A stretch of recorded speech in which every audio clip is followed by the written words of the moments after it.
Olá, eu sou o Vítor Ribeiro e sejam bem-vindos a mais um episódio do podcast Future Proof Talks. Hoje vamos falar sobre o futuro do investimento, com um olhar sobre o papel das fintechs, das plataformas de investimento, regulação e o confronto entre a velha e tradicional e a nova e disruptiva indústria financeira. Para nos ajudar a analisar e a debater estes temas, eu e o Henrique convidamos o Miguel Rego, Global Head of Analysis da Funds People, e o António Veiga Ferrão, Director na Fintechs Solutions da Portugal Fintech. Relembro que podem seguir-nos no Spotify, Apple ou Google Podcasts. Se estão no nosso canal de YouTube, aproveitem para o subscrever e usar a secção dos comentários para colocar dúvidas ou até sugerir temas.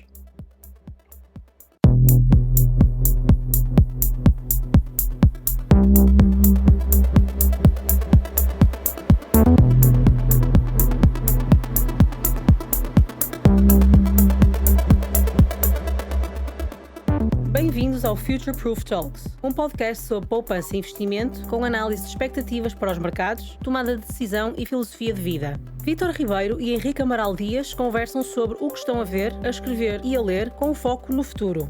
As opiniões expressas refletem apenas a opinião dos participantes e não vinculam a Future Proof Wealth Advisors. Todos os exemplos, informação, nomes de pessoas ou instituições descritos e falados no podcast são apenas para fins ilustrativos e não são uma recomendação. O Future Proof Talks não é nem pretende ser um substituto do aconselhamento personalizado. Bem-vindos, Miguel e António. É com muito gosto que vos recebemos aqui nas Future Proof Talks. Outro dia vi uma análise da Visual Capitalist sobre o tempo que, em média, um investidor tem uma determinada ação na sua carteira. Aquilo que nós chamamos o holding period. Nos anos 60 e 70 do século passado, na Bolsa de Nova Iorque, um investidor tinha em média uma ação durante 8 anos. Hoje em dia, esse período é de apenas 5 meses e meio. Eu pensei que as empresas vivem menos tempo, que é um sintoma da pressa em obter resultados no mais curto prazo, não é? Há muita pressa como dizia o Warren Buffett, há muita pressa em ficar rico, e eu não tenho essa pressa, não é? Eu gosto de ficar rico lentamente. E ele dizia muitas vezes isso e tem toda a razão na parte da visão dele, não é? Isto tem várias explicações, desde logo relacionadas com a evolução da tecnologia, com a inovação no mercado, como é óbvio, com o aparecimento das fintechs, e também da forma como as pessoas estão a transicionar, com menos custos. Mas bem, tendo como mote este dado e esta base, e começando pelo Miguel, pedia-te uma breve nota introdutória sobre ti, sobre a Funds People, e depois sobre a Portugal Fintech também. E um comentário inicial à indústria financeira em Portugal, olhando sempre para a perspectiva de um investidor, ou seja, daquilo que os nossos ouvintes que querem investir e que já investem. Bem, Vítor e Henrique, obrigado por me terem convidado para estar aqui. Espero estar à altura do desafio. Estarás certamente. Eu sou o responsável da análise da Funds People. A Funds People é um projeto que está em Portugal, Espanha e Itália neste momento e com ambições para se expandir para mais países da Europa, mas que basicamente é uma plataforma de informação sobre gestão de ativos e fundos de investimento. Informação e análise, na verdade. O que nós tentamos ser e tentamos fazer é ser um intermediário de informação entre o que são as entidades gestoras internacionais os profissionais e gestoras nacionais, claro, construindo todo aqui um projeto, todo um ecossistema com participação de todos, tanto de um lado como do outro da barricada. Exato.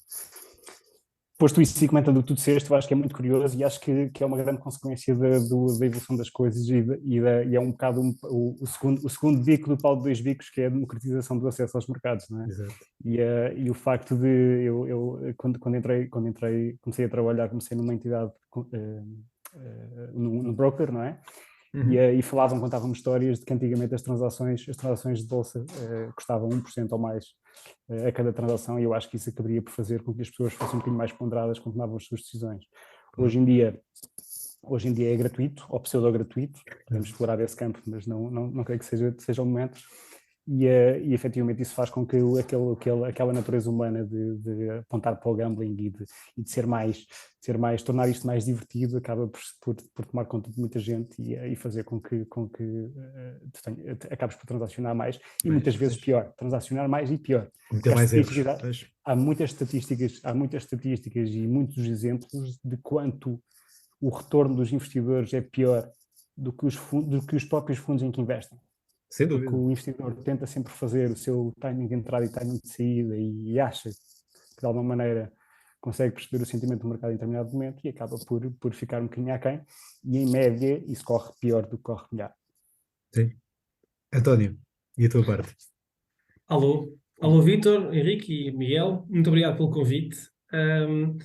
Pronto, eu faço parte do board da Portugal Fintech. Nós acompanhamos estes mercados mais do ponto de vista da tecnologia, das startups que querem montar tecnologia ou que disponibilizam tecnologia para este segmento de investimento. E dentro da Portugal Fintech também sou responsável pela Fintech Solutions, uma área de consultoria virada mais para a inovação e jornadas digitais. Portanto, trabalhamos isto do que é os players incumbentes que querem absorver tecnologia de startups para oferecer essas jornadas de investimento. Eu acho que tu enumeraste uma série de fatores e o Miguel acrescentou aqui em cima mais uns. Eu acho que a dimensão da informação e da disponibilização de informação tornou o tipo de investidor mais jovem também muito mais sensível a qualquer tipo de input. Hoje em dia o Twitter se define em valorizações, não é? Porque também há aqui uma parte de... estamos todos a avaliar micromovimentos que depois, na verdade, em tendência, como o Miguel estava a dizer, não tem significado, mas tem um significado diferente. E acho que uma parte desta nova forma de investir vem exatamente o novo consumidor quer tudo instantaneamente, a qualquer momento, em qualquer tipo de ação. Isso aplica-se a investimentos e a tudo, a abertura de conta, a créditos de habitação. Hoje em dia espera-se que tudo seja no momento e que seja tipo tudo no smartphone, sem necessidade de ir a lado nenhum, e torna-nos muito mais sensíveis e muito mais irritáveis. Tudo nos irrita, tudo temos para já, torna-nos com grandes decisões. Eu acho que essa dimensão vai pautar o que é o perfil de investidor atual, que obviamente tem esses investimentos por menos tempo. Mas obviamente há de haver gastos de outros argumentos, mas eu diria que esta questão de acesso à informação e da necessidade de ter tudo instantâneo é um fator crítico. Muito importante, sim. Por acaso, o Miguel falava há pouco que muitos investidores têm rentabilidades muito inferiores daquilo que é o mercado. De facto, há muitos exemplos disso. Aliás, lembrei-me disso, até acho que eu escrevi sobre isso recentemente, sobre o Magellan Fund, do Peter Lynch, que ele dizia muitas vezes, disse uma vez que não compreendia ou achava estranho como é que o fundo tinha uma performance incrível, 30% ou 29% ao longo de mais de 12 anos que ele geriu o fundo, ou 13, não sei muito bem agora precisar os números, e o investidor médio tinha uma rentabilidade à volta dos 7%, 8%, portanto, ou seja, o investidor não acompanhava a valorização das UPs, portanto, porque fazia precisamente isso, o market timing, tentava adivinhar o ponto de saída, o ponto de entrada, fazia aquilo que muitas vezes nós dizemos que é comprar caro e vender barato, não é? Exatamente. Henrique, da tua perspectiva, tu como professor e também como tu acompanhas muito os alunos, o que é que achas? Eu acho que isso era muito aquilo que o Miguel estava a dizer, não é? Que há aqui um enticement, não é? Do gambling, não é? Das pessoas poderem ganhar, ou quererem ganhar, e ser mais fácil, com as novas tecnologias, apostarem na compra de ações e na venda, etc. Eu acho que isso tem muito a ver com compras de impulso, com facilitismo, no bom sentido, atenção, acho que a inovação tecnológica é fundamental, não é? Que ela proporciona, não é? Sim. Sim, vocês estão a bater muito na tecla dos jogos, do gambling, e acho interessante porque está-se a discutir neste momento a situação da Microsoft com a Activision, não é? Que está em vias de ser concretizada ou não a compra, porque há sérias dúvidas por causa da concorrência, e o mercado de gambling é brutal. Portanto, e o que eu tenho visto muito, e o gambling aqui pode entrar também nisto que vou questionar a seguir, que tem a ver com a ligação entre a indústria mais tradicional e os novos players, não é? António, estás mais dentro dos novos players, estás mais virado para estas áreas novas, não é? Como é que achas que os novos players podem, digamos, tomar conta da indústria tradicional ou influenciar os grandes players que estão no mercado para mudarem? Eu acho que já se passou uma era em que se achava que as fintechs vinham substituir a banca tradicional e que vinham, de alguma forma, aniquilar a banca tradicional. Eu acho que agora é visto muito mais uma perspectiva complementar e de construir jornadas em cima. Tanto que o nosso ecossistema, por exemplo, nacional, e nós citamos esses dados no Portugal Fintech Report que produzimos, mostram que 75% das nossas startups são B2B, portanto, estão a alimentar jornadas dos players tradicionais. Eu acho que... Estão ligadas a bancos, não é? Sim, ou seja, ligam-se para seguradoras. criar jornadas que podem ter ou não a componente de interface com o utilizador. Portanto, algumas dessas fintechs providenciam toda a usabilidade e o UX, outras providenciam só os motores por trás, em termos de disponibilidade de serviços. Mas o utilizador nem sequer vê, não é? É isso. Sim. Ou seja, tudo, por exemplo, há exemplos fortes de KYC, de como é que eu entro, como é que eu me registro, ou como é que eu abro conta num banco, que são feitas, por exemplo, por uma startup que é a Locker, e que na prática tem pouca visão, nunca ninguém interage com a marca Locker nessa jornada. É isso. Eu acho que na componente de investimentos, eu acho que nós sentimos novas layers de valorização, ou seja, acho que a ideia do que é o ecossistema fintech entrar nesses segmentos é eles compararem-se não com o que é a experiência da banca, mas com o que é a experiência, por exemplo, de uma Netflix, em que a pessoa tem um controle, faz uma subscrição que acede a um universo e dentro desse universo tem uma usabilidade rápida de poder ver imensos conteúdos, aceder facilmente, ter sneak peeks de experimentar pequenos mercados. Eu acho que a ideia do que o ecossistema vem trazer, que é revolucionário, e se calhar podemos usar temas simples como a Revolut, que tem integrados imensas oportunidades, é eu sentir que eu entrar nessas áreas de investimento pode parecer perigoso, porque se calhar parece que é mais fácil, parece que tudo ficou mais simplificado e que agora rapidamente começa a investir, se calhar sem consciência total do risco, mas permitiu organizar de uma forma muito mais fácil estas jornadas, torná-las muito mais parecidas com outras jornadas que eu consumo para outros serviços, e isso é que trouxe a grande novidade para a banca, que é a banca olhava para isto da mesma forma que olhava para qualquer outro produto que tinha, em termos de formulários, digitalizou os formulários, pôs num canal digital e isso não trouxe tração. As fintechs vieram trazer uma forma diferente de pensar estas jornadas de investir.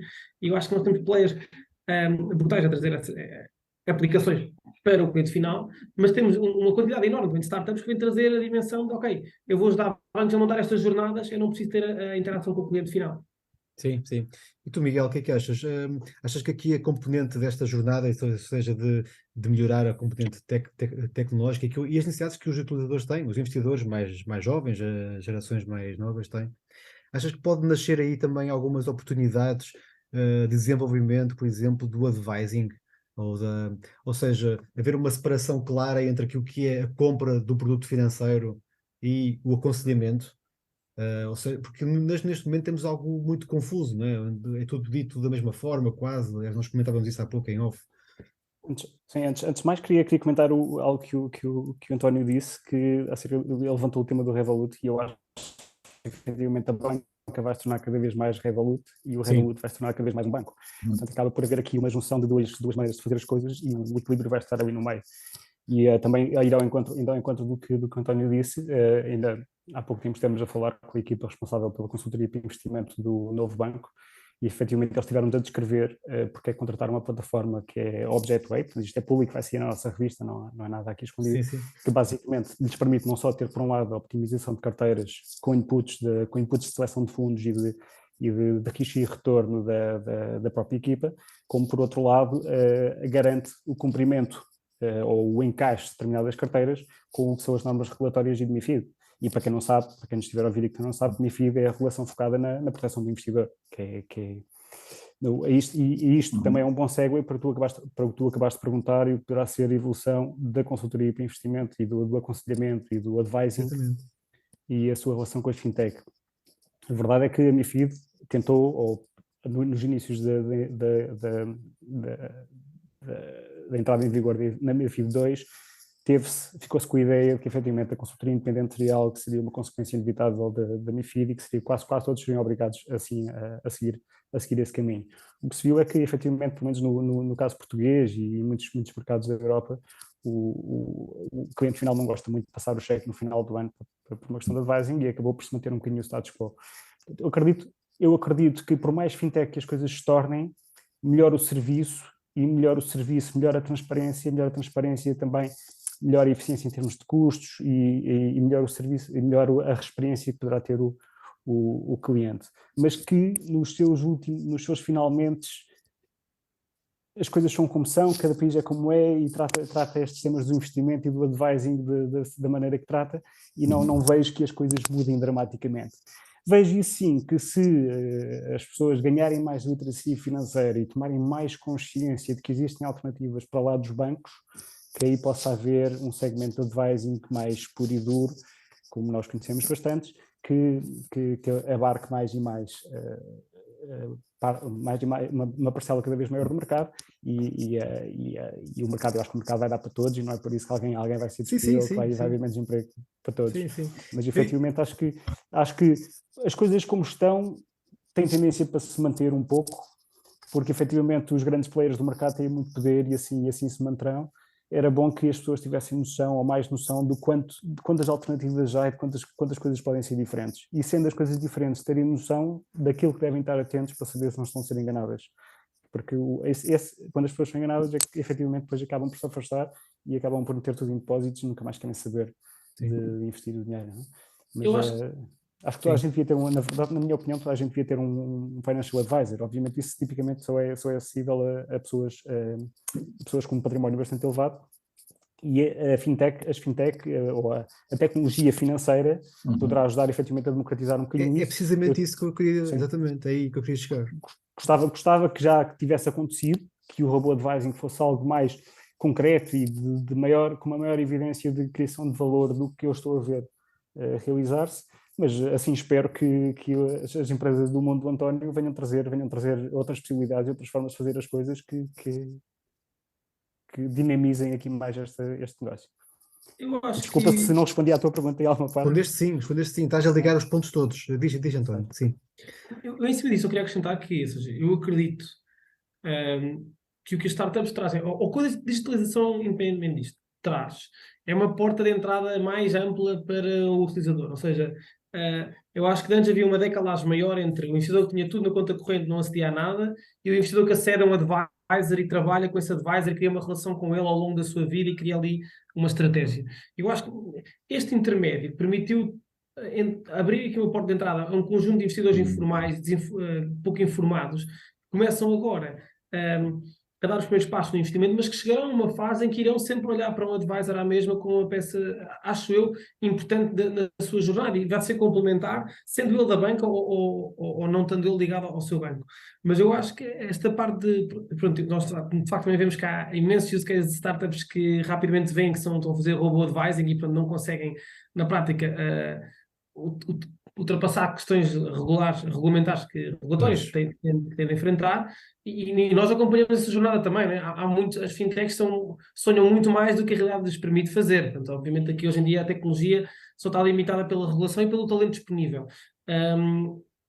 Mas eu acho que não vai mudar os fundamentais de que continua a haver uma relação, e eu continuo a achar que a banca ou a third parties que permitam ter a relação com o cliente, porque também acho que vai mudar um bocadinho a forma como a banca disponibiliza os seus serviços ao cliente final. Nós hoje em dia temos Shopify a dar contas para PMEs e dar crédito, portanto acho que vai mudar um bocado quem é que dá o serviço bancário ao cliente final, mas vai sempre continuar a haver esta dimensão mais humana, e acho que é necessária de haver um acompanhamento desse investidor ao longo da vida.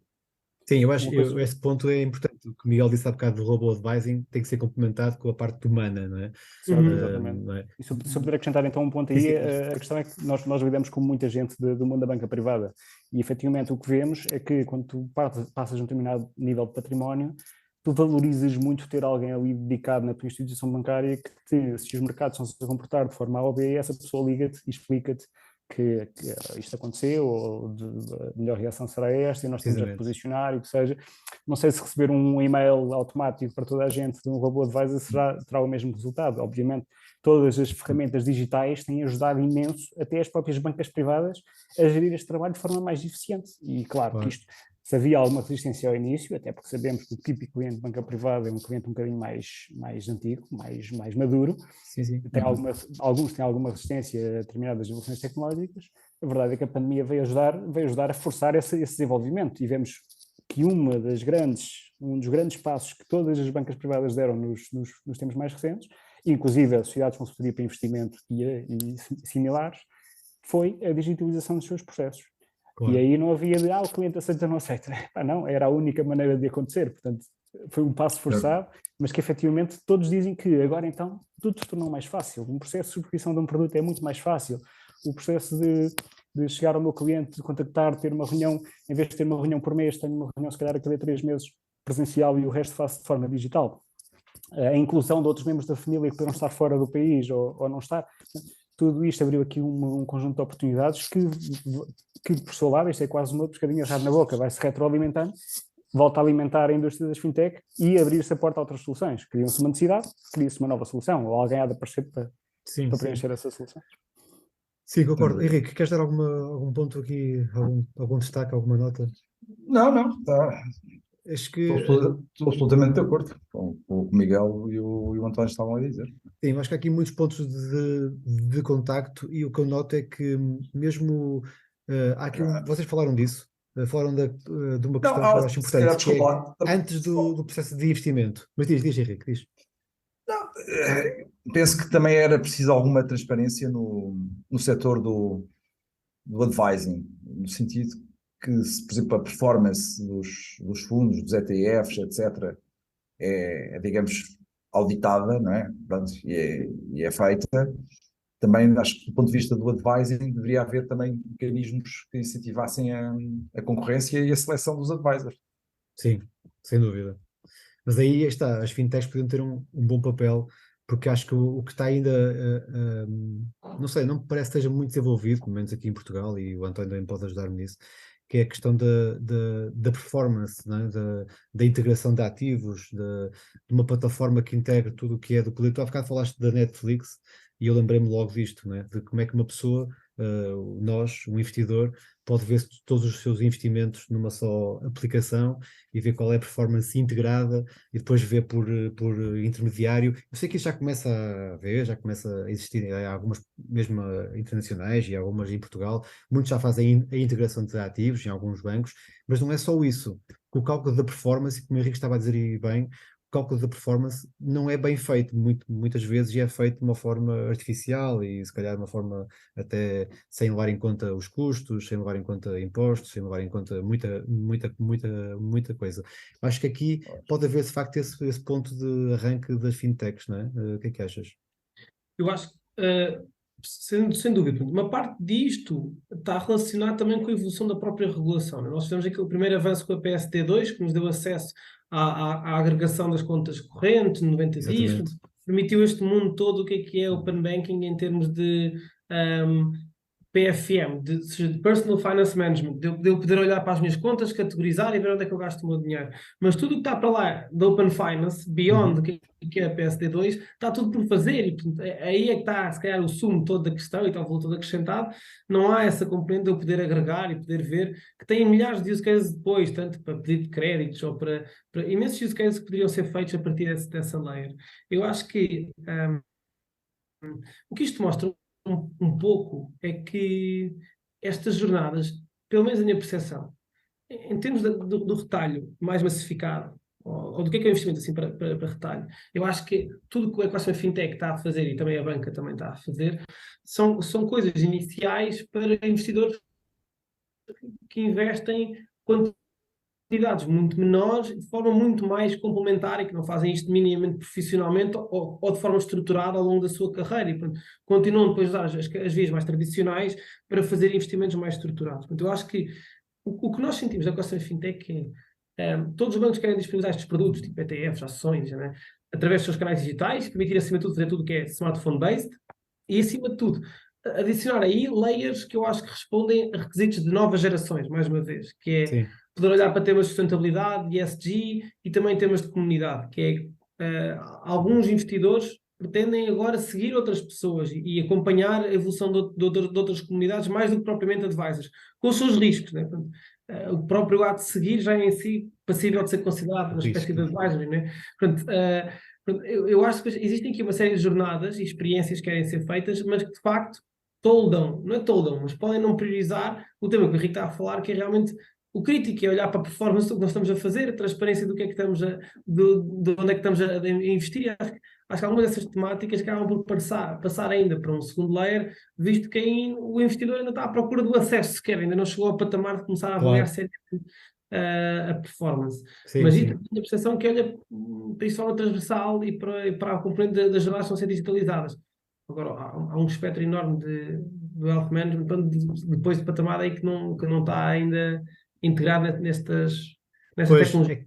é que nós começamos aqui a nossa conversa muito naquela base de que estamos a democratizar o acesso, não é? Toda a gente consegue comprar um fundo de investimento, um ETF, muito fácil, uma moeda, uma criptomoeda, um ativo, mas muito dificilmente conseguimos ter acesso a ferramentas do wealth management, não é?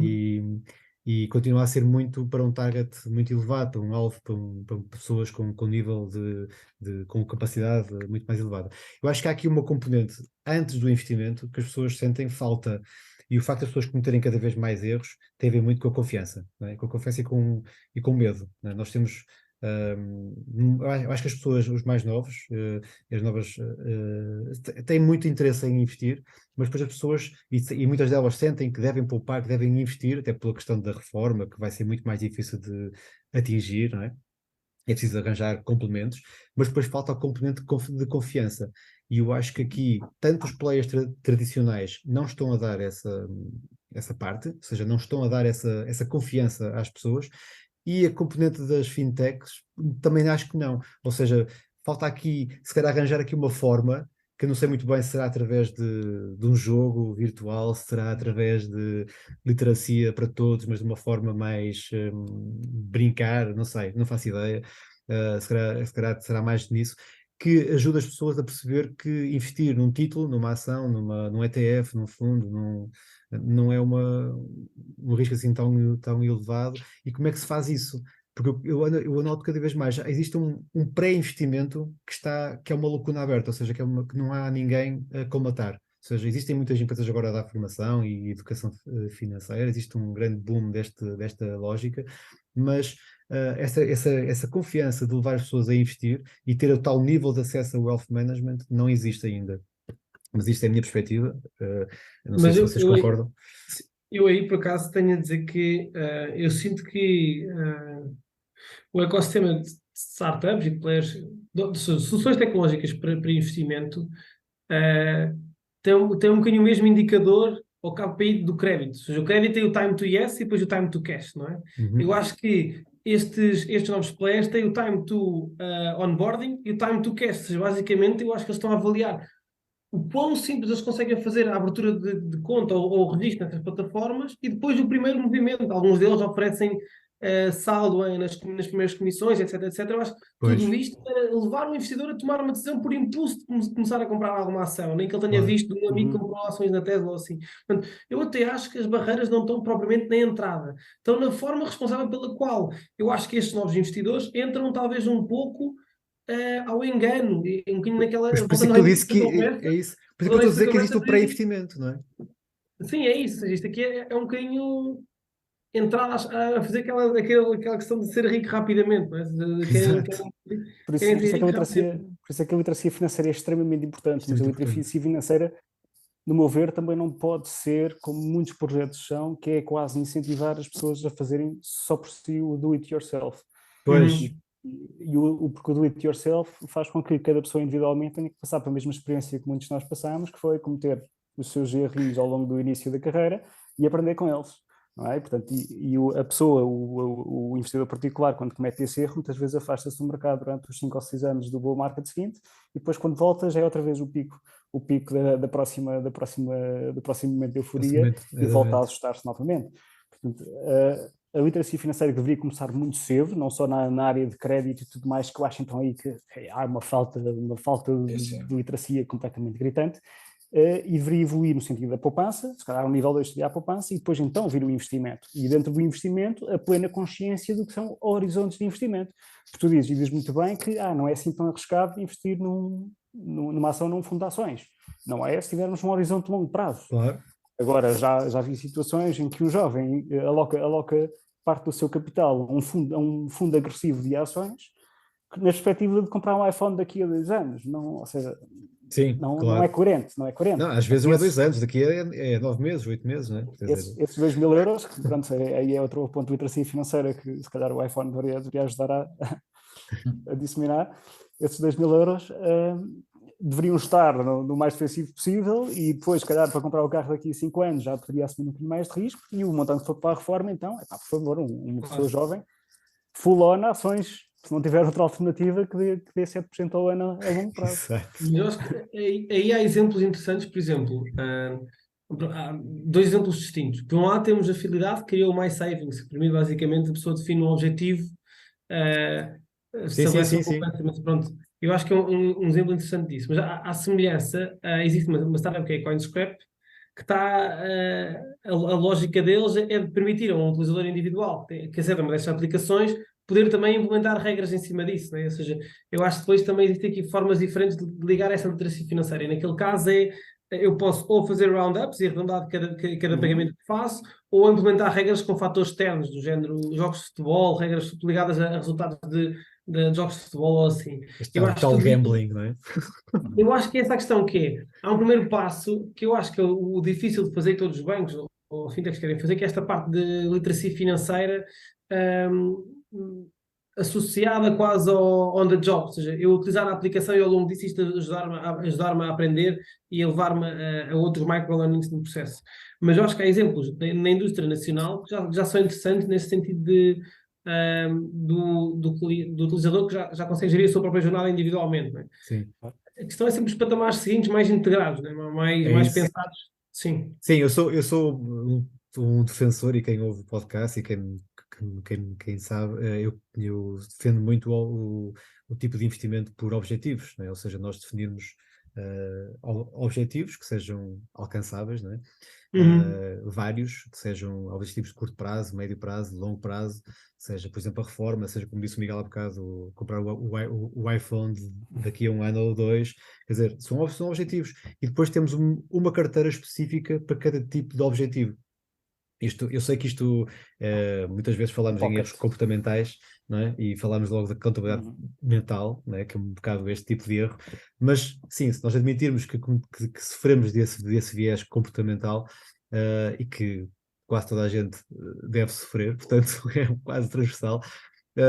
Acho que podemos ter aqui um objetivo, vários objetivos, e ter uma carteira por esses objetivos. E eu acho que as fintechs, mais uma vez, podem trazer essa flexibilidade, porque aí vai ser muito difícil de um player grande, de um banco, uma seguradora, desse o exemplo da Fidelidade, que é interessantíssimo, claro, mas de fazer isso. Mas fazem isso para pequenos segmentos, para pequenas partes desse processo. Não é? Não fazem para o total. Imagina, eu tenho, pessoalmente, e eu sou um apologista de que cada carteira é única, ou seja, nós não podemos estar influenciados pelo lado ou pelo amigo. Tu disseste há bocado que nós funcionamos muito em comunidade, e é de facto isso que acontece, mas o que eu Mas é digo muitas perigoso. vezes às pessoas, que eu digo sempre às pessoas, aos meus clientes e amigos e familiares, toda a gente, é que cada carteira é única. O que eu invisto não é exatamente o mesmo que serve para o Miguel, para o Henrique ou para o António. Sim. Não é? E, dou- Isto é, e, isto é e dou- fundamental. Diz, Miguel. e dou ao encontro do ponto desse teu ponto de fidelidade de fazer isto para um pequeno segmento, primeiro para alguns dos seus clientes também. Claro.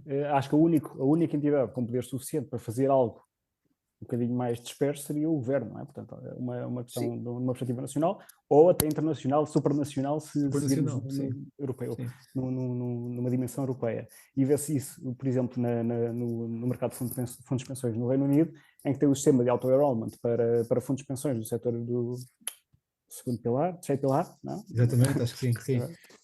Em que a pessoa, para não descontar para aquele fundo de pensões, terá que ir fazer pelo menos o ato de tomar a decisão consciente de tirar de lá o TIC, a dizer este ano eu não quero descontar para um fundo de pensões. Portanto, estes pequenos nudges funcionam. Uma coisa muito interessante que a minha mulher aqui há uns tempos, quando subscreveu um PPR, subscreveu lá um daqueles contributos mensais automáticos para o PPR e definiu logo à partida que todos os anos esse contributo subiria 10%. Okay. Eu acho que foi das coisas mais geniais e que mais contribuem para que efetivamente a poupança vá ganhando ritmo e fulgor ao longo do tempo, foi esta decisão, porque ela nem dá por isso. As coisas no final do ano vai subir mais 10%, não vai fazer o montante, o diferencial não é muito diferente, mas a verdade é que já está hoje, vai passar em janeiro a contribuir, se calhar mais 50% de contribuir no início da decisão de investimento. Portanto, estas pequenas coisinhas e os pequenos nudges que a nível governamental se podiam dar, seriam bastante preciosos. E também um grande nudge, e aí podemos cá introduzir um tema que tu tens, que tu pelo menos disseste que gostarias de falar, que é os PPRs, ou seja, os Sim, é PPRs isso. da maneira que os PPRs têm crescido ultimamente, aí vê-se bem o valor do que é dar um nudge fiscal, não é? Dar um empurrãozinho fiscal e as pessoas abraçarem um investimento a longo prazo, porque o dinheiro fica efetivamente ali desde que o registro, porque o PPR é muito mais do que só um instrumento para a reforma, e isso a indústria está cada vez mais consciente disso, mas se o registar como PPR para ter benefício fiscal à entrada, acaba por ficar com o dinheiro ali relativamente Miguel, preso até à Sim. reforma, não é? E isso tem dado um impulso muito grande ao mercado dos PPRs, que, por exemplo, em Espanha vê-se em todos os fundos de investimento, porque lá o nudge é dos fundos de investimento em geral, porque um fundo de investimento, um fundo imobiliário em Espanha, pode podes passar o teu investimento de fundo entre fundo sem isso representar um evento fiscal, a não ser no último momento em que levantas o dinheiro a 100%. Que cá só é possível dentro dos PPRs. Exatamente, um pouco como aquilo que funciona nos Estados Unidos, que Chama-se o despaço. sim, Portanto, sim. desde que tenhas dentro de uma daquelas contas, não sei, os Roth IRA, não É sei o que, exatamente isso mesmo, é isso mesmo. Em Espanha, os fundos mobiliários, portanto, fundos de investimento normais, mutual funds, se quiseres, Sim. têm esta grande vantagem e deu um impulso de tal maneira à indústria de fundos em Espanha, e as pessoas investem e as pessoas ficam contentes, e conheço pessoas que estão a investir há 20 anos e nunca pagaram um euro de imposto. Isso é muito bom input, Miguel, excelente. Sim, Bem, sim. a questão é o governo. Desculpa. Só Diz, para António. terminar, a questão é o governo sim. ter o discernimento e a vontade de tomar uma decisão que é Sim, a aplicar vontade política. receita fiscal hoje por maior receita fiscal no futuro. Porque se formos fazer as contas, no final entra mais. Maior Só que receita fiscal do hoje, futuro, mais segurança para se calhar amanhã. para as pessoas também no próprio futuro, com mais Sim. poupança. Claro. António, força, desculpa. Eu estou quase a fazer uma pergunta, nem seja, eu não tinha noção dessa dimensão do crescimento dos PPRs em Portugal. Tu achas que isso deve só à dimensão fiscal, ou isto é comportamental por trás de uma lógica de planeamento e de menos confiança no que era se calhar antes, aquela percepção de que a pessoa tinha sempre uma poupança, uma reforma assegurada? Acho que tem Não isto, acho, não acho de todo Sim. que seja essa dimensão, porque Sim. efetivamente as pessoas não estão preocupadas com isso, não se mostram preocupadas com isso. A questão é, há algum lado disso, e vejo realmente juventude que lê muito hoje em dia livros da Bárbara Barroso e tudo mais, e ganha logo aquela consciência para a poupança e para o PPR, e de que deve começar a fazer já hoje o seu PPR, e há por aí, mas não creio que seja por aí que veio o grande volume, mas tens... muita gente entra pelo benefício fiscal, porque efetivamente o benefício fiscal não é irrelevante, são 20% que tu tens. Claro. Claro, com um limite de 2.000 euros até aos 35 anos. Foi como sensibilizou no meu caso, mas que um também porque não sabia que isso era uma tendência. Pronto. E outra coisa que eu queria aqui ver, Vitor, desculpa, uma questão que é, eu sinto que há o que nós vemos em termos de padrões de consumo de consumidores cada vez mais jovens é menos tendência à aquisição, ou seja, perdemos um bocadinho aquele hábito que tínhamos muito enraizado da posse. Sim. Isso, por exemplo, no automóvel ou até tipo em bens tipo smartphones ou assim. E também vemos uma maior preparação para a flexibilidade, ou seja, menos previsibilidade do que é que se quer fazer. E eu até fiquei curioso com esta questão de as pessoas poupam por objetivos e manter esses objetivos. Mas não sentes também que há uma parte desta lógica de investir em coisas mais voláteis, à procura de ganhos mais rápidos, vem do próprio facto de que as pessoas planeiam menos e estão menos disponíveis para organizar as suas finanças assim, querem manter muita liquidez para decisões, mas não estão ali a... Sim, claramente. Sim, existe esse problema da volatilidade e de estarem menos flexíveis a esse tipo. Mas eu acho que as pessoas querem manter essa liquidez. Mas, por outro lado, as pessoas têm menos planos, como tu disseste, né? Planeiam menos. Ou seja, eu acho que numa fase inicial da nossa vida temos essa característica, pelo menos aquilo que eu noto. Mas eu noto uma diferença, e uma diferença nos últimos anos. Eu acho que as pessoas, os mais novos, atualmente, as pessoas na casa dos 20 e poucos, começam agora a entrar no mercado e estão a ganhar dinheiro, estão mais conscientes e já pensam mais no planeamento, no plano. Agora, claro que não é o necessário, é óbvio. Claro, O facto dos PPRs estarem em crescimento, não só em termos de quantidade, mas também em termos de qualidade, se isso que se diga, porque eu lembro dos meus pais já faziam PPR já há muitos anos, portanto, e a qualidade que eu agora vejo, olho para trás e analiso, que na altura não tinha essa capacidade, mas analiso e eram horríveis, né? Eram os custos de entrada, as comissões de saída, quer dizer, era uma coisa impensável. Hoje em dia está tudo muito mais facilitado, ou seja, raramente existem custos de entrada, poucas também custos de saída. Mesmo, há bocado estavam a falar sobre isso e já agora deixa-me dar uma nota. Eu estive na semana passada, na sexta-feira, num evento na Católica, em que falávamos precisamente, eles organizaram, foi a Católica Porto Investment Club, organizou um evento sobre a reforma, ou seja, são miúdos, portanto, miúdos de 20 anos, 20 e poucos anos, precisamente com a preocupação da reforma, porque aquilo que nós falámos lá, e depois que acabámos por dizer, eu e mais os meus colegas que participamos, que nós daqui a 30, 40 anos, ou seja, quando as pessoas que têm hoje 20 e poucos anos estiverem perto da reforma, quando for a reforma deles já será mais para os 70, 75, não é? Eles o que é que eles estavam a dizer? Estavam preocupados porque aquilo que vai acontecer é que os sistemas de reforma atualmente existentes, os públicos, não é? Vão pagar cerca de 40% do último ordenado. Portanto, não pagará muito mais, até se calhar será menos. Então estão preocupados com isso. E isso estás a dizer, por isso que vai de encontro àquilo que tu disseste há bocado. Ou seja, há falta de planeamento, mas as pessoas estão mais consciencializadas para aquilo que aí vem e para o problema que aí vem. O consumo é uma parte importantíssima, porque a poupança não é mais do que adiar consumo. Portanto, se tu não consumires, estás a poupar. Agora, é preciso há outro passo a seguir, que é pegar nessa poupança e aplicá-la bem. E para isso é preciso conhecimento. Preciso ajuda, se calhar, é preciso pessoas que recomendem, é preciso advisors, é preciso fintechs, é preciso bancos, é preciso tudo isto. E é preciso também que tudo isto seja mais, e eu lanço agora também este tema, se calhar mais otimizado, porque eu não acho que ainda parece bastante caro. Ou seja, uma das coisas que se nota é que a indústria continua a cobrar imensas comissões, portanto, é uma indústria com base em comissões, e mesmo os PPRs novos, que, por exemplo, eu falo que os PPRs só que estão a ser lançados, continuam a ser bastante caros. Eu sei que a base de clientes não é grande e, portanto, as estruturas têm que ser pagas e tudo isso.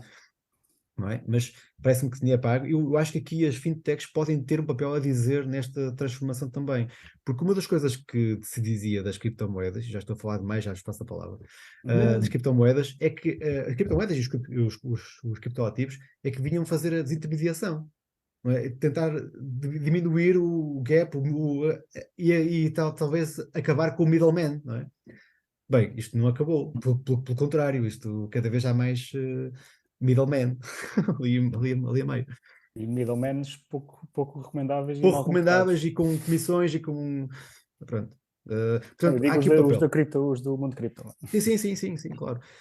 Portanto, há aqui uma série de tendências que me parecem importantes, ou seja, quer a nível de comissões, de regulação, de intermediação, de flexibilidade, planeamento, que eu acho que o mundo tecnológico, ou seja, as fintechs, podem muito bem trazer a este lado. O que é que achas, António?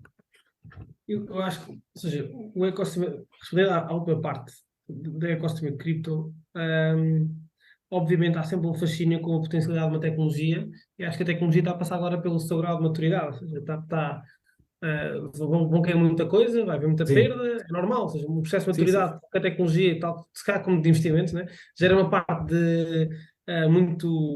muito impressionável. Mas também se compreendeu, até há custos inerentes a essa tecnologia, tipo gas fees, que não são propriamente comissões, o próprio sistema tem os seus custos para ser operado desta forma e para garantir a tal transparência e traceability toda que se pretende ter. Eu acho que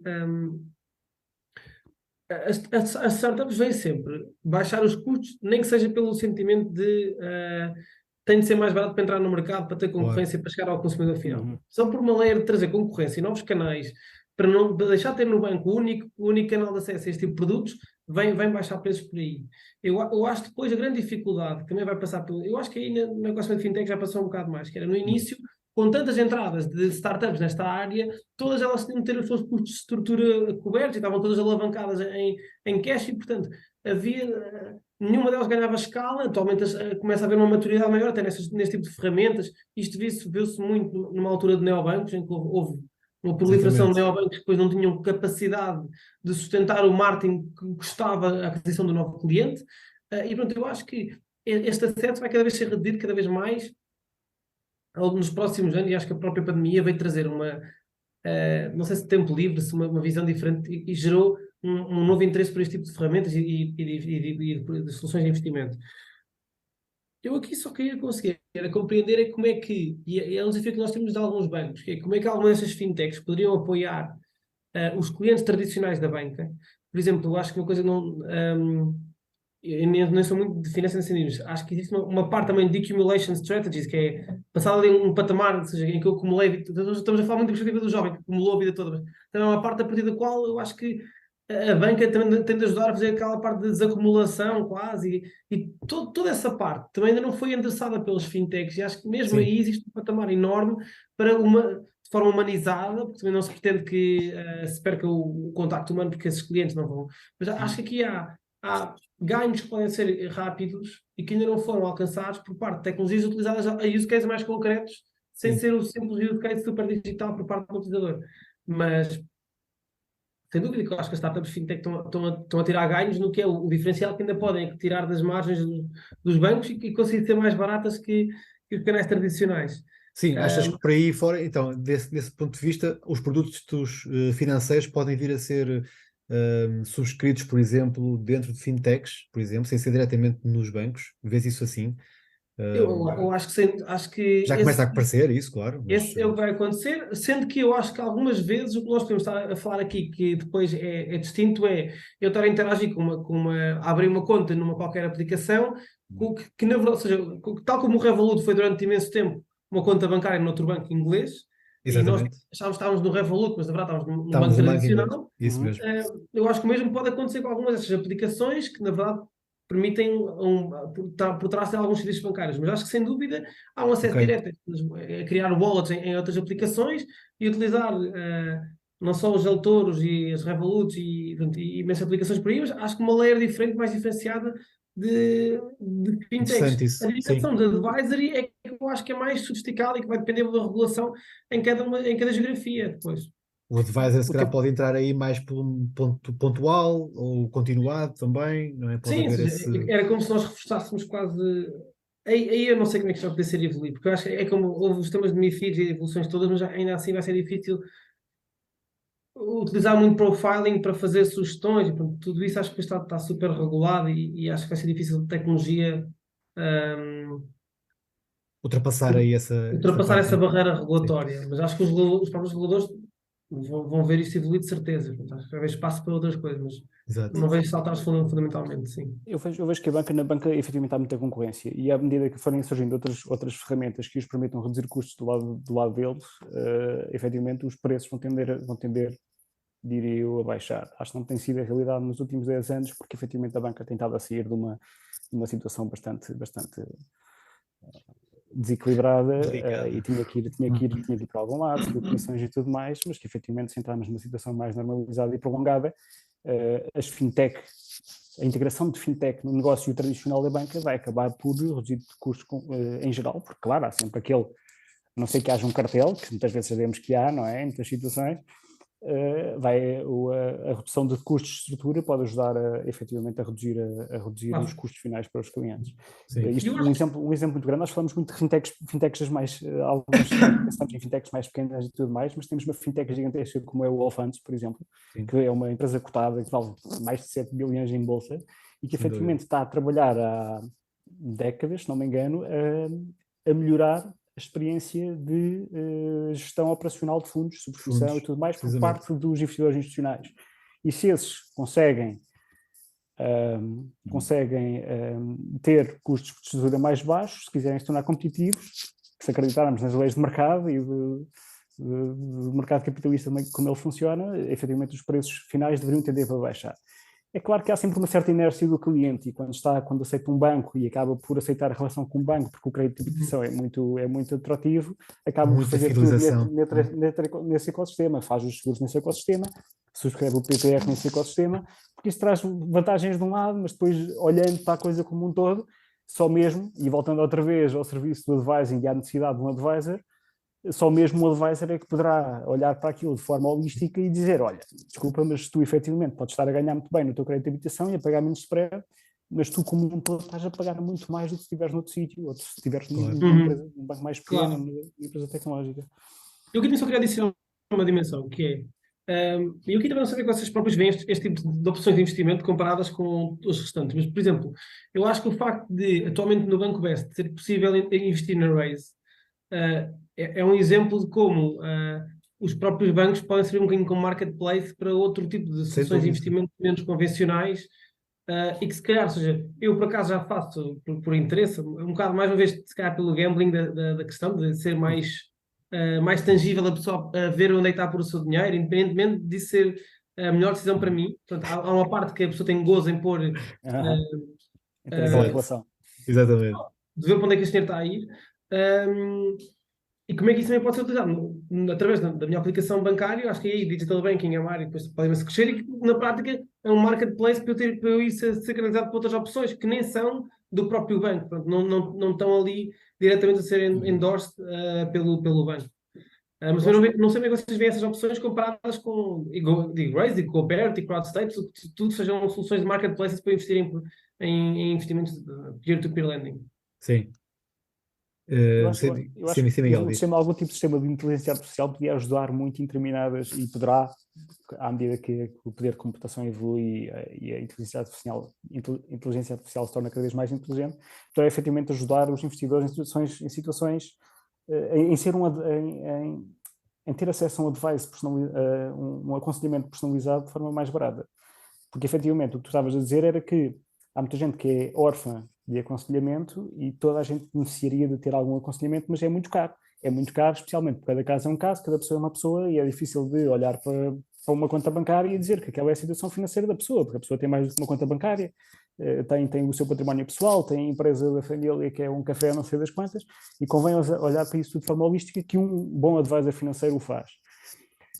Vejo talvez nos temas da inteligência artificial, tu teres uma aplicação que tenha noção do que tu estás a fazer e tu, por exemplo, vais subscrever ações da Raise no contexto do Banco Best, e que essa aplicação te possa dizer: cuidado, que isto é um fator de alto risco, não é? É um investimento de alto risco, não deverias pôr, por esta razão, mais do que 5% ou 1% ou 2% da tua carteira neste tipo de ativos. E que tenha em permanência uma visão holística das tuas coisas. Isso eu acho que seria fantástico. Isso seria o verdadeiro robo-advisor, porque hoje em dia o que temos em robo-advising é muito gestão discricionada perfilada. Sim. Portanto, tu acabas por ter um perfil isso. e tens uma gestão discricionada perfilada, e teres um robô, um computador, um ser, que isto até pode tornar perigoso para quem gosta de ficção científica, não é? Pode se tornar cada vez mais assustador, mas ter noção do que tu estás a fazer e pelo menos alertar-te: olha, cuidado, estás por tua conta e risco, mas isto não é uma boa decisão. Vou pôr 100 mil euros, tenho 100 mil euros, vou pôr os 100 mil euros na Raise. Calma, se calhar não ponhas todos os jogos no mesmo cesto. Eu vejo que o António disse acho que tem razão e tem lógica, mas eu vejo isso acontecer, se calhar não numa dimensão de um banco, mas provavelmente de uma plataforma suprabancária, que se consiga. Tu vais a uma plataforma e consegues subscrever na mesma plataforma os créditos, as empresas que estão na Raise, os GoParities, outras peer-to-peer, um fundo de investimento da Fidelity, É como eu um fundo de mudei, investimento né? da Pinco. Como eu mudei, precisamente. Mas para investimentos, sim. Para Estamos investimentos. aqui a falar de negócio, podemos continuar isto e Estás a montamos ver? aqui um É isso. canvas. Eu vejo isso dessa forma. Porque tu, se for através de um banco, acabas por estar limitado àquilo que o Miguel estava a dizer. Tu não vais conseguir ver de uma forma holística toda a tua carteira, a não ser que o cliente desse banco ou de outro banco dê toda a informação para que esse banco tenha conhecimento também daquilo que a pessoa tem no outro lado. Não é? Em termos imobiliários, em termos de rendimentos noutra instituição bancária. Portanto, isso é muito difícil de acontecer.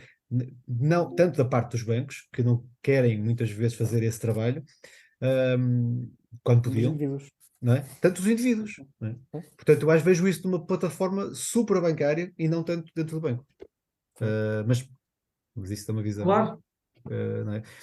Isso pode, mas estamos a falar muito também do custo e daquilo que é para as pessoas, digamos, normais, terem acesso a estes serviços.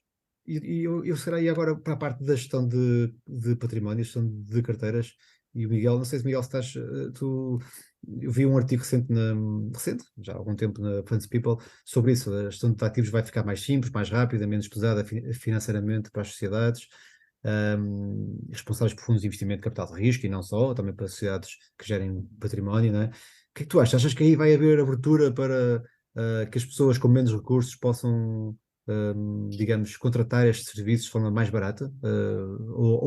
Ou poderá ser uma forma só apenas digamos, flexibilizar ou aumentar a competitividade, havendo mais sociedades que de gestão de património? Mas dizes em relação com as fintech. Os fintechs, sim. Porque as fintech vão tornar as estruturas mais leves.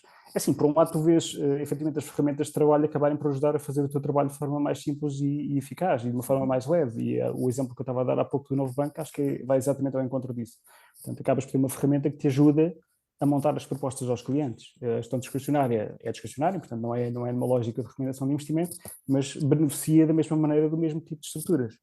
O que vemos hoje em dia é quando se tenta simplificar a gestão discricionária, muitas vezes o que se faz é carteiras pré-preparadas e perfiladas. Se tu queres que seja de alguma forma barato, tu acabas por ter uma carteira pré-definida e muitas vezes é um único fundo de investimento perfilado que inclui de forma mais eficiente o acesso a esse conjunto de carteiras e colocas esse fundo no teu cliente, quiçá com mais algum tipo de fundo satélite e para fazer uma carteira mais personalizada, mas a forma mais eficiente acaba por ser através de fundos de investimento. E tu vês grandes fundos de investimento portugueses, multiativos, fundos de fundos, que são efetivamente carteiras perfiladas que satisfazem um determinado perfil que tu depois podes complementar com outros fundos de investimento. E é uma forma muito simples e barata de prestar um serviço de gestão discricionária.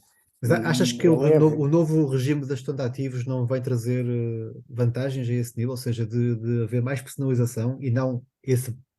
É assim, o novo regime de gestão de ativos vem tornar tudo mais simplificado. A criação de uma infraestrutura de gestão mais simplificada. Mas, ao mesmo tempo, também não nos podemos esquecer que há exigências regulatórias que têm que ser sempre cumpridas. E claro. Estamos a falar das questões de MiFID e tudo mais, e agora também, e como grande novidade, o tema do ESG e MiFID. Portanto, tens 3 perguntas que tens de pôr nos teus questionários de adequação e que, efetivamente, vão ter que resultar em mais trabalho e mais reporte ao regulador. E uma queixa que nós vemos muito frequentemente das entidades gestoras é que tem pena que metade do trabalho, metade dos recursos daquela equipa de gestão sejam gastos a preencher relatórios. Burocracias. É? E se esses relatórios existem... Olha, aí as fintechs podiam trabalhar, não é, António? Preencher esses relatórios. As RegTechs. Eu acho que RegTechs, existe um segmento forte de RegTech para criação de todo esse compliance e desse reporting aos reguladores. Já existe isso relativamente disseminado. A única questão, às vezes, é ter escala e os bancos acabam por ser soluções também caras ao mesmo tempo, mas já existe muita tecnologia envolvida em tudo o que é compliance, regulatório que é preciso gerar tanto de informação à entrada como de reportar. Os relatórios são standard, não é?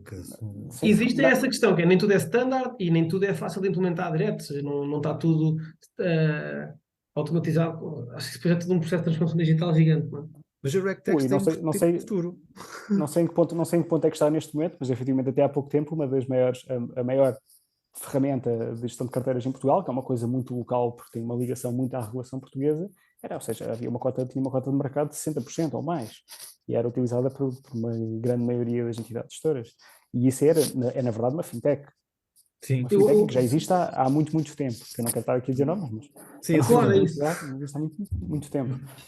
E efetivamente, ou seja, é uma solução que já existe e de alguma forma já está a ajudar há muito tempo os gestores de carteiras e as gestoras de ativos a fazerem todo este processo de reporte e de organização de informação de poderem reformar. Existem outros até em dimensões diferentes. A PIA, que faz parte da nossa comunidade da Fintech House, e na prática regula um bocadinho a forma como nós, como cada Wealth Advisor sabe ou não o que é que pode permitir e sugerir em cada geografia. É basicamente tornar a regulação para quem está a fazer advising soluções binárias, um motor de busca, mas existem soluções desde a parte o que é que eu posso ou não fazer, o que é que eu posso ou não sugerir a cada cliente, até o reporting disto.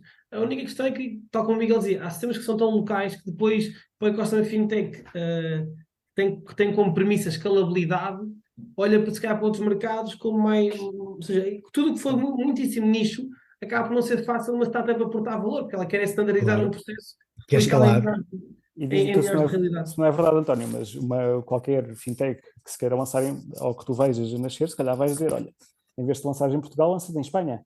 Pois. Claro, Está aqui uma hora de avião e, no entanto, lá tens um mercado logo à partida, por mais pequeno que seja a tua cota ao início, sim, que sim, talvez sim. te torne solvente.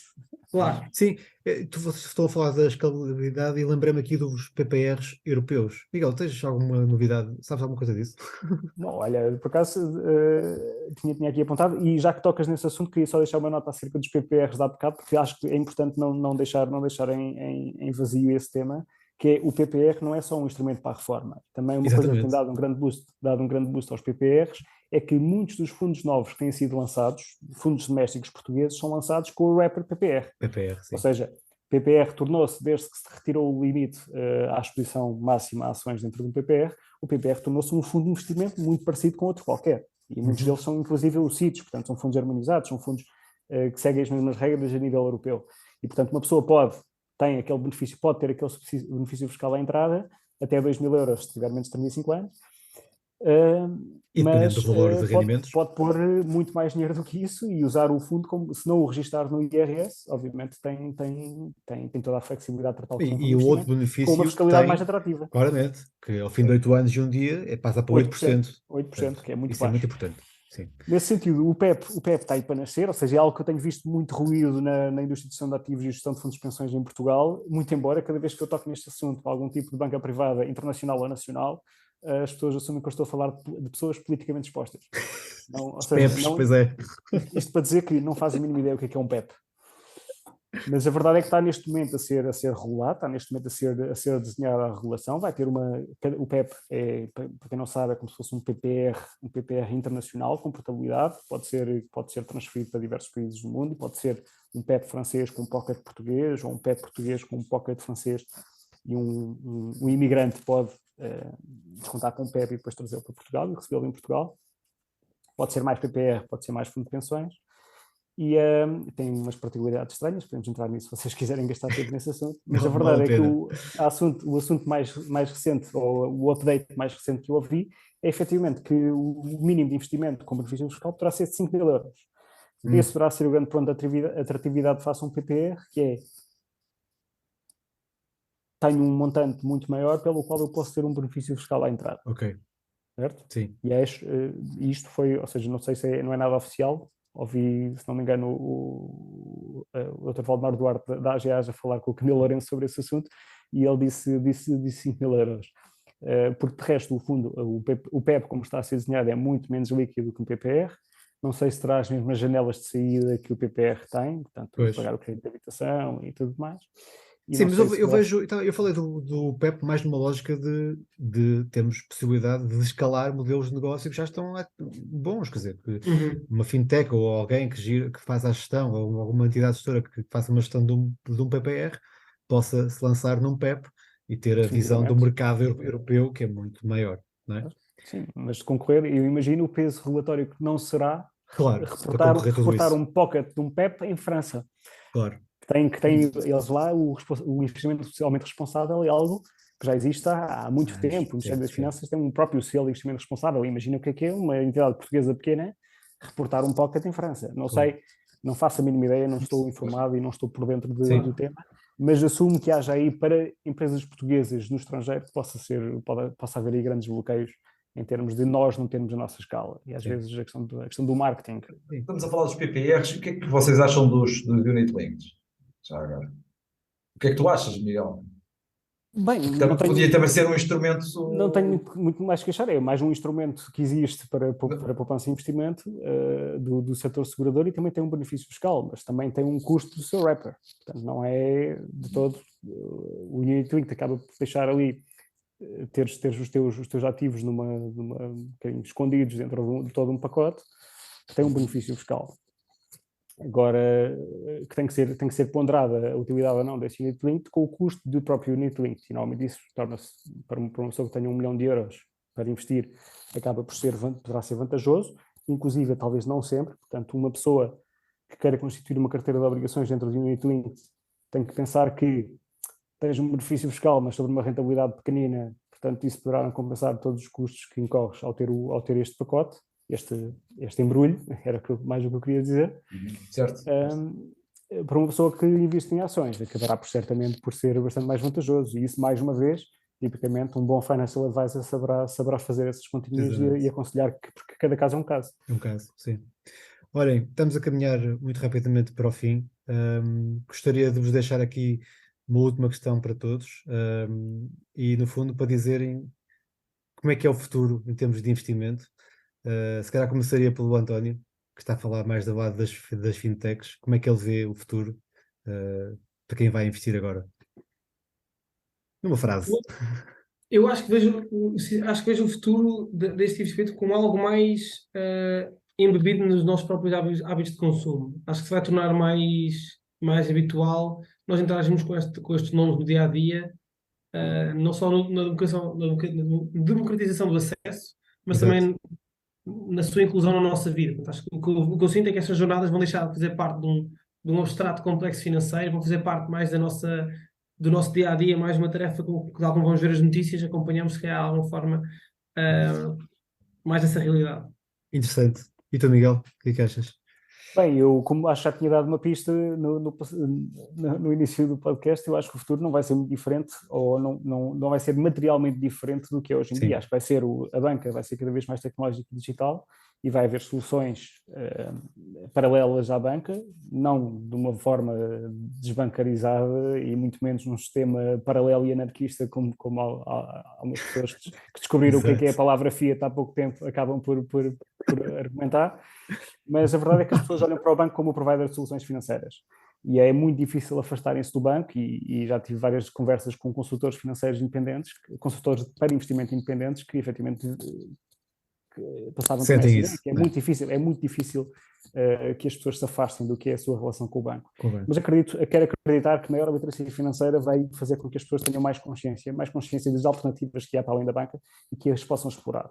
Sim. E que efetivamente as fintech possam trazer tudo o que é tecnologia relacionada com mercados de investimentos e de finanças, possa trazer soluções que sejam mais democráticas, no sentido, e quero acreditar, como há bocado estava a dar o exemplo da inteligência artificial, que possam dar acesso a um aconselhamento mais personalizado, porque é isso efetivamente que faz falta às pessoas, porque cada caso é um caso, volto a repetir, e é importante que as pessoas sejam orientadas no sentido. Nesse sentido, sim. Acho que também seria importante, desculpa, acrescentar que o governo metesse mais nudges na economia, não é? Desse mais empurrõezinhos às pessoas para saberem tratar do seu futuro e acabarem. Se calhar com uma regulação mais certa e mais longa. Mais amigável, menos volátil, sim, e mais volátil, orientada para a estabilidade financeira das pessoas. E tu, Henrique, para concluir, queres fechar aí com chave de ouro? Não, eu acho que estou completamente de acordo com o Miguel. Às vezes é preciso que tudo mude para que tudo fique na mesma, não é? Então, concluíste bem, mas esperemos que sim, esperemos que seja ótimo para os investidores entrarem e fazerem, como o António disse muito bem, gostei muito desta comparação com hábitos de consumo, ou seja, hábitos de poupança e de investir, como se fosse uma compra de um ativo, uma compra de um bem ou de um produto ou de um outro serviço. Pessoal, até à próxima e obrigado a todos. Miguel, António, muito obrigado. Foi um prazer. Um prazer. Obrigado. Obrigado.